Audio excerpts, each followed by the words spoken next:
Nous en sommes désormais au 3e épisode de ce making-of de mon clip Mice. Pour ceux qui ne l'ont pas encore vu, le lien est dans la description. Et pour ceux qui ne parlent pas français, je vous invite à activer les sous-titres. Les modalités étant terminées, nous allons pouvoir commencer. Qui dit design, dit dessin. Et Mère Nature m'en a fait don. Mais pour être tout à fait transparent avec vous, dessiner, ça me fait chier. Voilà, les bases étant posées, on va pouvoir continuer. Le premier design que j'ai dû réaliser est celui du lance-toile artisanal. Et pour ça, j'avais une idée très précise. Dans l'entourage de Mice, Genki occupe une place très importante. C'est son meilleur ami, mais c'est aussi un crack en diverses conceptions. Alors il me semblait logique qu'il lui file un coup de main. Mais ça reste des jeunes, donc avec peu de moyens. Il fallait que le lance-toile soit un assemblage fait d'éléments qu'ils avaient sous la main. La contrainte supplémentaire était que le lance-toile devait être palpable pour les besoins du tournage, car j'interagissais avec à de multiples reprises. Conformément à l'histoire, je devais le fabriquer de briques et de broc. Donc je me suis tout simplement inspiré de visuels trouvés sur internet et Instagram. Et du coup, à la suite de ça, je suis allé faire les magasins de bricolage. Le résultat final m'a servi de base et d'inspiration pour le second lance-toile, celui de Peter Parker. En m'appuyant sur ce qui existait déjà, j'ai alors commencé à dessiner. Mais heureusement, grâce à ma réflexion en amont, je n'ai pas eu trop de mal à imaginer et dessiner quelque chose qui me plaisait. Dans les comics, Tante May offre une boîte à Miles, où se trouvent les lance-toiles de Peter. Donc il me semblait cohérent qu'il y ait quelques similitudes. Miles et Genki se seraient donc inspirés des lance-toiles de Peter pour la fabrication du leur. Mais je ne pouvais pas faire l'impasse sur un élément important.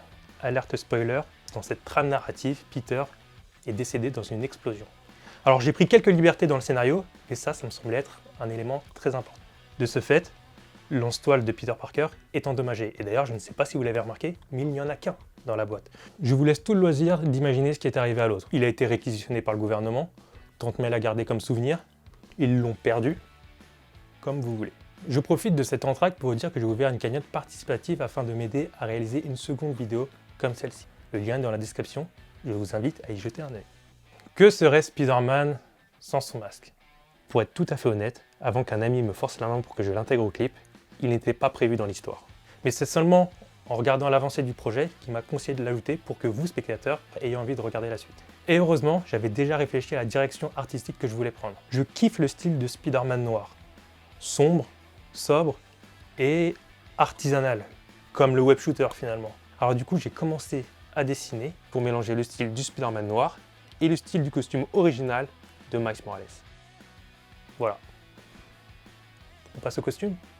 Et d'ailleurs, on fait bien de parler du costume. Quelle est cette relation malsaine qu'ont les super-héros avec les collants? Sans déconner, ça protège pas des chocs, ça protège pas du froid, alors il semblait tout à fait logique de ne pas prendre cette direction. Du coup, je suis tout simplement parti d'un sweat et j'ai commencé à le fournir. Il fallait qu'il protège du froid et des chocs. Et mid-journée, l'intelligence artificielle a été mon ami pour me donner la voie à suivre. Concernant le pantalon, j'ai choisi un pantalon tactique, style militaire. Son père est policier, son oncle est un voleur d'exception. Je pense qu'il y a un tas de possibilités pour expliquer le style militaire. Alors comme le lance-toile et le masque, c'est le résultat de bricolage. La preuve que pour faire un design et un concept art, il faut juste des trucs pour dessiner, mais pas que.